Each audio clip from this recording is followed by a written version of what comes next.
6 months into his second term, Donald Trump has already declared the end of numerous wars, many of which the US was never actually fighting, and claimed victory in regions tied to America only by trade or friendship. Peace with North Korea, victory over Iran without a shot fired, calm in Syria, all wrapped into a narrative of triumphant diplomacy. One can help but notice how ending wars now seems as easy as posting on Truth Social. Political strategist, commentator, and host of the most watched political channels online, KeithEdwards, talks about all this and more on his show and across American media, is now joining me to the studio. Hi, Keith. It's a pleasure to welcome you here. Hi, thank you so much for having me. So, let's begin with Trump's foreign policy over these past 6 months. Doesn't it feel like he's turned global affairs into kind of a TikTok show where wars end with a single post on social media and victories are declared in places where no bullets were fired? You know, why do his supporters, well, it seems like for me, still take these kind of accomplishments at face value? Well, that's a great question. I mean, he is an entertainer first and foremost. This is not a new information, but he does see everything as entertainment, and he understands the media cycle. He knows what it takes to get into the news and stay in the news. So he uses that to his advantage. But I think actually there's been quite a divide between Donald Trump's foreign policy and Donald Trump's base, because Donald Trump promised no new wars. He said no new wars and everything is going to end on day one, which of course has not happened. But the fact that we bombed Iran, the fact that we are still involved with Ukraine, which I think is actually a good outcome, but MAGA, Donald Trump's base, wants none of it. So I think this is actually one of those moments where there's a huge disconnect between what Donald Trump is doing and what his base actually wants. And we're seeing that in other areas too, which is extremely interesting and exciting, because Donald Trump only has power because his base gives it to him. And as soon as he loses his base, he loses a lot of his ability to control the narrative and control politics in America and around the world. So shall we separate everything that he talks and posting from what Congress do? Say it again? Shall we separate everything that Donald Trump is saying or posting on social media from what governments do to Ukraine, for instance?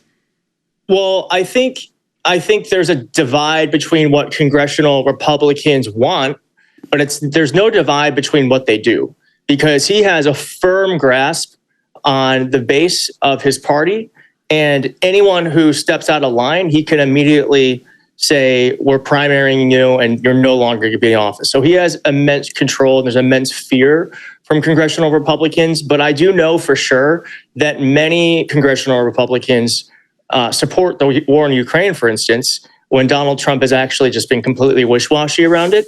But you'll never see that divide really come out into the public because they're incredibly afraid of him. But that's why, again, like I said, like the fact that his base is splintering from him, from not only his continued advocacy for some wars and getting into new ones, the fact that he also is like not wanting to release the Epstein documents as well, which is something he promised his base over and over again. So he is losing control and he's becoming less and less popular. I think he has like 42% approval rating right now, which might be one of his lowest ever. So it is happening in real time, but certainly whatever Donald Trump says goes in the Republican Party. Yeah, but you know, there is a sense among many journalists, at least what I'm reading right now in America, that the trust in Trump is beginning to erode, if there were any. Do you believe that's actually the case? Yes. I mean, it's a beautiful thing. It's a beautiful thing what's happening right now. I don't know why it took the Epstein documents for the base to wake up. It's the craziest thing to me as someone on the outside looking into the right-wing media ecosystem. But that is exactly what has happened, is that they're like, wait a second. He promised this thing over and over again. This is all we've talked about for 4 years. Donald Trump is supposed to stop the pedophiles from looming in the country. So he was supposed to get rid of the most powerful people who enabled Epstein. And now he's like, it's all a hoax. And it's just so interesting that this is the thing that has begun to wake up a lot of the right-wing base, and certainly the smart influencers and Republicans who understand that there is a splinter are trying to create it even more, because that base is always going to be there. Donald Trump's not always going to be here. I just want to give some hope to everyone that Donald Trump is not always going to be here. He's not always going to be in power. And smart influencers and smart Republicans are actually taking advantage of that and using it so that they can create more of a wedge between him and his base. Yeah, but how is that 69% of Americans, including many Republicans, believe that the government is hiding the truth about Epstein client list, yet some of these same people still trust the man who was part of the Epstein circle? Isn't it the time for MAGA voters to start asking Trump the same question they were so eager to ask Biden? Yeah, I mean, I think that's happening in real time, to be honest. I don't know why. It's been 10 years. Like I've been posting new videos about stuff that we've known about for 10 years, and it's as if it's brand new again. I don't fully understand what's happening right now, that people have either had complete amnesia or they just looked over it for whatever reason. I think there's probably a million different reasons why some of this stuff never caught on. Perhaps we're just culturally in a different moment now. Perhaps the fact that Elon Musk, I don't know if you know this, but Elon Musk is the one that started all of this. So he Absolutely. tweeted yes. a month ago. He tweeted like the reason why Donald Trump isn't releasing the Epstein Files is because he's in them. Now, I don't know how we would know that, but that lit the match, and now it's still burning. It's still raging. So I think they are really looking into it into a different way, and that's because there are validators like Elon Musk, who has a lot of goodwill with the right-wing base, who kind of created information gap between what Donald Trump says versus what he does. And Elon Musk smartly, to his credit, exposed it. So I don't understand. I will never understand why this is the moment, why it took 10 years for people to wake up to the fact that Donald Trump is just not who he says he is. And he's also probably not a great guy. But I'm glad people are waking up. Was you thinking deeper? Why is this the moment? I don't know. I don't want to push you to any controversial ideas. I'm just curious, Keith. Like, why is this specific moment why it's happening right now? Mm-hmm. I have no idea. I mean, okay. I feel like you need to be a psychologist or a historian to understand fully what is happening right now. Perhaps we won't know until 10 years from now. I do think that that time reveals all. And so we might not know why this was the moment until we have a lot more clarity and perspective. And that's something time offers us. But like I said, I am just really glad it is happening, because Donald Trump is, he is a figure who represents a lot of, he is a very dangerous figure. I think he's very cunning. I do think he's intelligent. I don't think he's necessarily very knowledgeable. I think he's very ignorant, but he is an intelligent, cunning man. And the fact that he has been able to kind of escape so much accountability in his life, it is nice to see that in some way it is starting to catch up to him. And for whatever reason, he's not able to make it go away. Normally Donald Trump is able to very quickly change the narrative around things he doesn't want to talk about. He's tried everything this time. He's tried saying Rosie O'Donnell shouldn't be having her citizenship. He's attacked Adam Schiff, who's a senator in California. He has said that he wants to change the name of a sports team, and there's not going to be a deal that goes through, but none of it's sticking.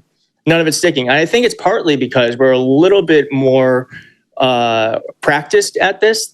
This isn't brand new. Donald Trump's, his ability to change the narrative is well understood.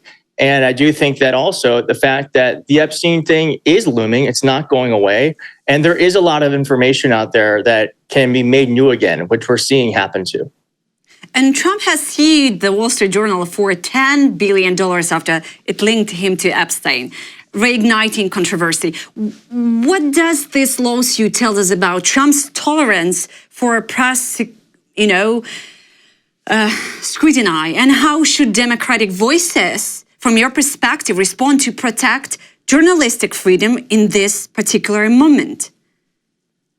Well, I think Democrats can only do so much. I think I think newspapers and media organizations have to defend the First Amendment as much as anyone else. And I think one of the problems is that CBS actually settled with Donald Trump over a lawsuit that absolutely he would not have won, but they were more interested in making a quick business transaction than they were defending the First Amendment. So they settled, gave Donald Trump a lot more ammunition. Same thing happened with ABC, where ABC, one of their hosts said that Donald Trump was a rapist, which is technically true, but maybe not necessarily what he was found liable of, and they still settled.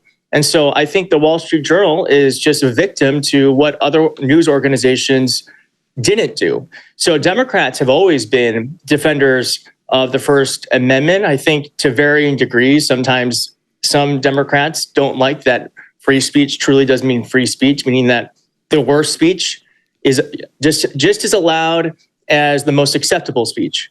But what Donald Trump is doing, we've never seen done before, where a president is truly attacking news organizations for doing reporting. One of the most powerful people in the entire world attacking news organizations. But I think what gives me solace is that if there's anyone more cutthroat than Donald Trump, it's Rupert Murdoch, who owns the Wall Street Journal. And so I think he's ready for this fight. I think he's excited about it. I think a lot will be revealed if it actually ends up going to trial. And we just learned, too, that an Obama-appointed judge is going to be the one who oversees this trial. So I don't think that's going to work in his favor. I know that he filed it in the same district that Eileen Cannon, who is a judge that basically let Donald Trump do whatever he wanted when there was some documents that were found in Mar-a-Lago that he shouldn't have had. And so this is, I think, more will be revealed, but I think this is actually happening because a lot of news organizations have decided that it's more important for them to have business transactions than it is for them to defend the First Amendment. But it's really interesting that it's going to be Rupert Murdoch who's going to be the one who actually helps perhaps make it so that the president actually isn't allowed to harm news organizations. Absolutely. But you probably know that Rupert Murdoch, who owns the Wall Street Journal, is now married to the former mother-in-law of Russian oligarch Roman Abramovich. Do you think that hints at deeper compromise on Trump from the Kremlin, possibly more than we can imagine, than we have now?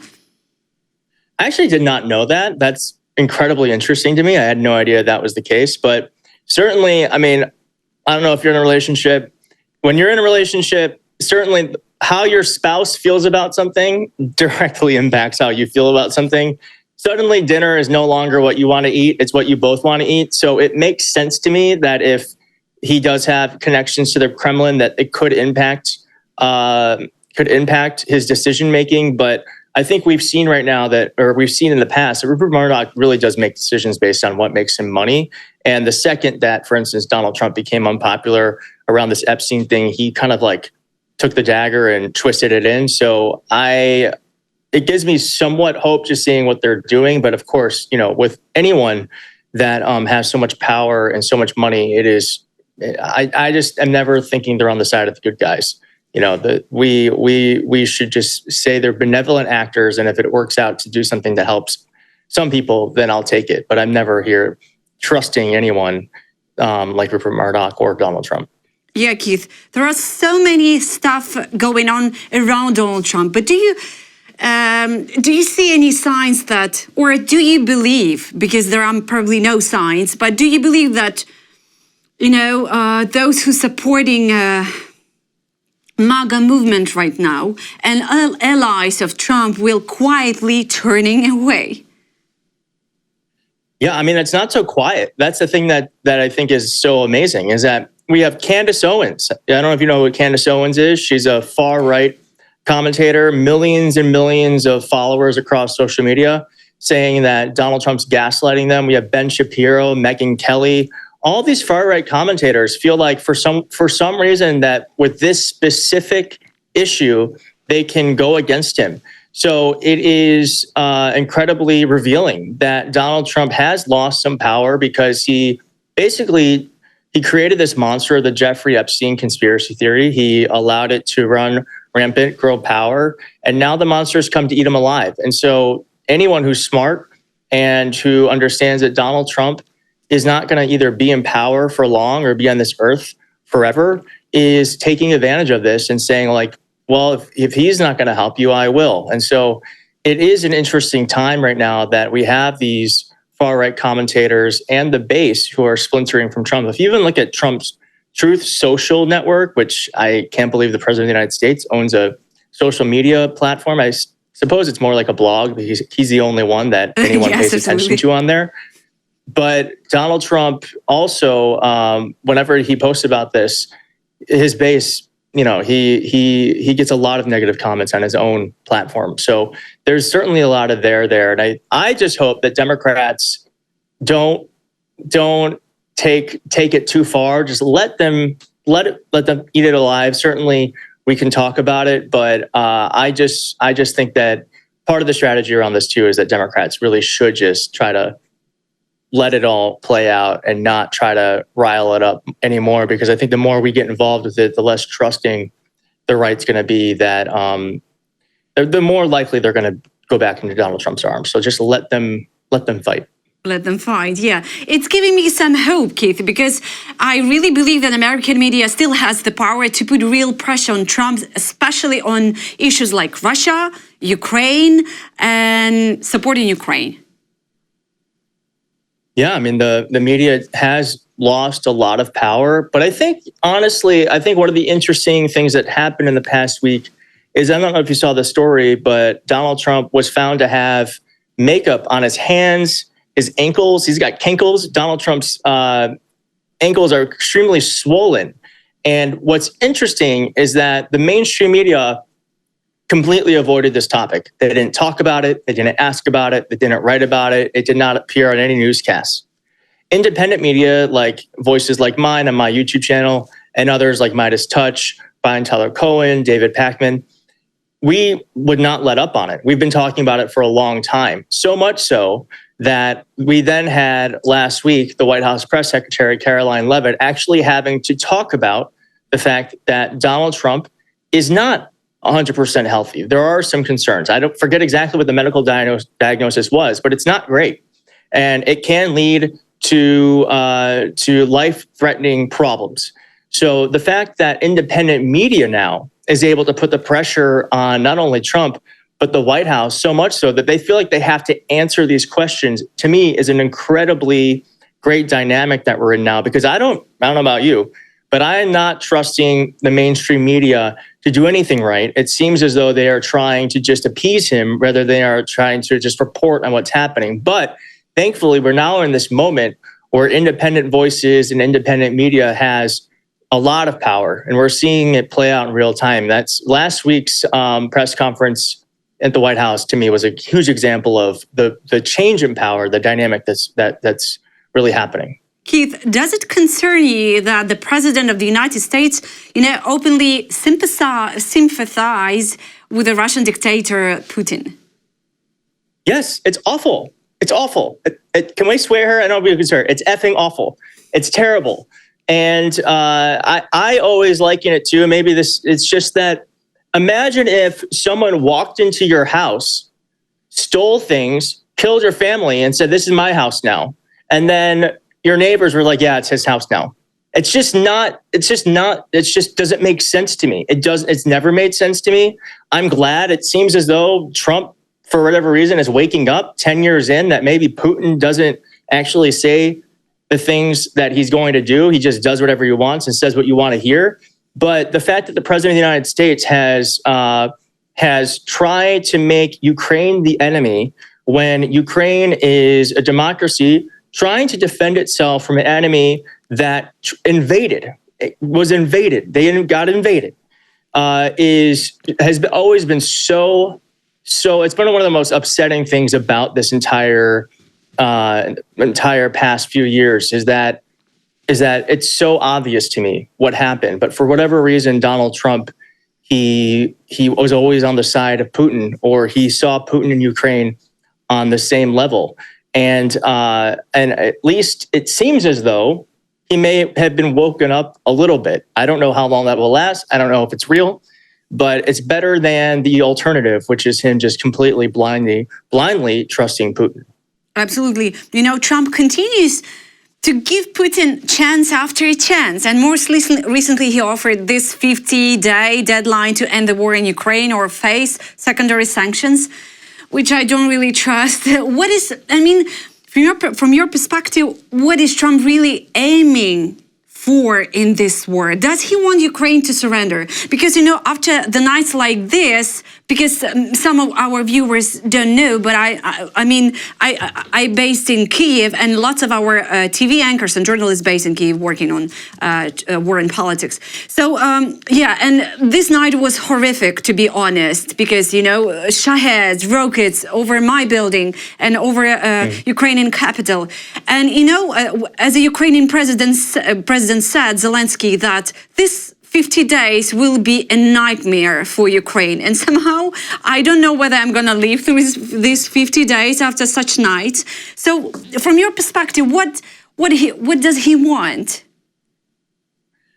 I will never be able to know what Donald Trump wants. I do know that the sanctions that he has threatened Russia with will be completely ineffective. We are not really trading partners with Russia, so tariffs to Russia are going to be completely ineffective. My hope is that Republicans actually do have a bill that would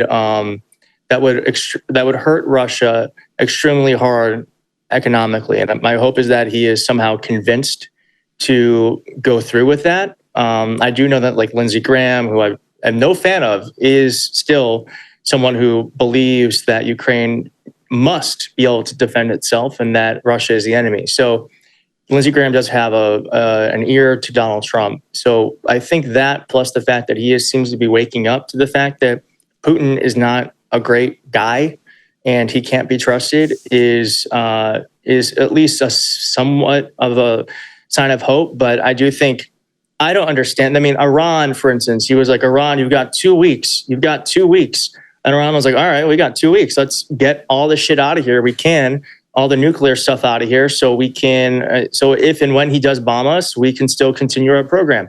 I don't understand giving the enemy a timeline. I just don't understand that. I think it's a stupid strategy. I think it puts a lot of power into the enemy. So I don't know what Donald Trump wants. I think truly the best answer is always just whatever's best for Donald Trump. Absolutely.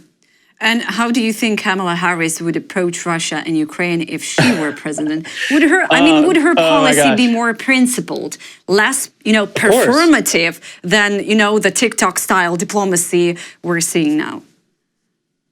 I mean, Kamala Harris would have completely defended Ukraine. Putin would have been enemy number one. There would be sanctions in place that would hurt and cripple their economy.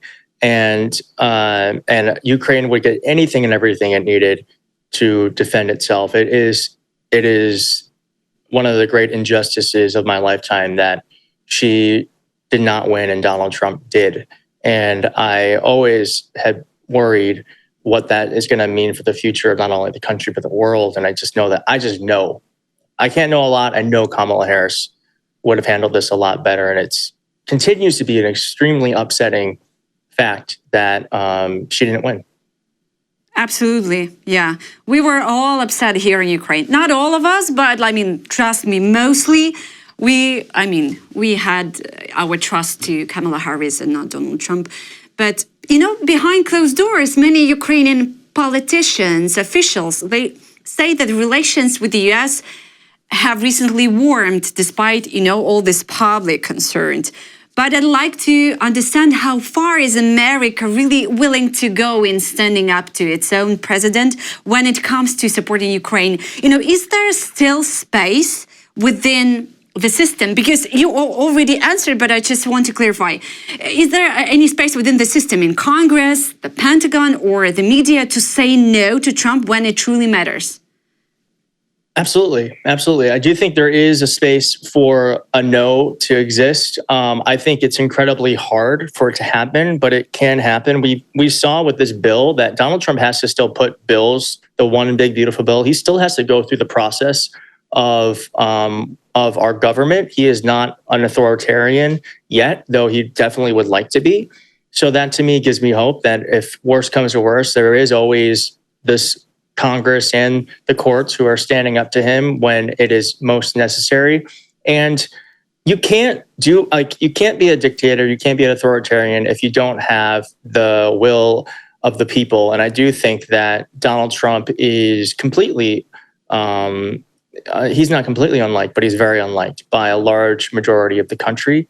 And I haven't seen recent polling, but I do believe that a vast majority of Americans are in support of Ukraine and want Ukraine to be able to defend itself.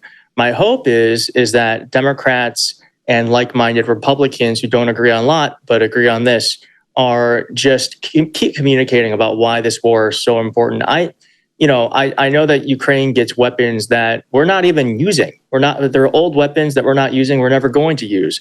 So it is just helpful that we are able to put it somewhere. It actually saves us money. We're able to make new weapons on our side, which creates more jobs, better investments, mainly in red states. So it is a net benefit for us. Plus, the fact that we are spending extremely little in the vast majority of we have like a $4 trillion budget. I don't know how much we have spent making sure that Ukraine can adequately defend itself, but I think it's a fraction of our budget.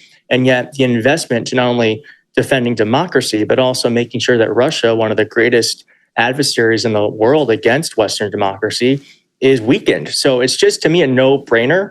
And I know that a lot of Americans see it the same way. My hope is that Democrats and Republicans can continue to message about the fact that this investment in democracy, Ukraine, is one worth having. Yeah, Keith, I'm curious, do you know or do you communicate with a lot of Trump supporters? Why I'm asking, like in person, and I'm interested, do you see how they changing their mind when they see how the things are going and evolving? Well, I got to tell you, my mom is one of the biggest Trump supporters, so I do talk to one quite often.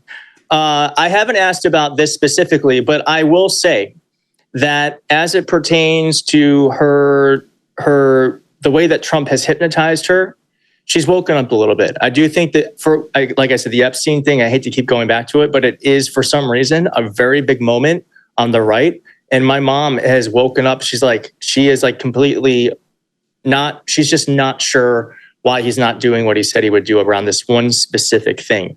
So I do think there's a huge opportunity about it. I haven't talked to her about Ukraine. I should, and maybe I will after this interview. But I actually would be interested to hear what her perspective is on it now, after all these revelations have come out.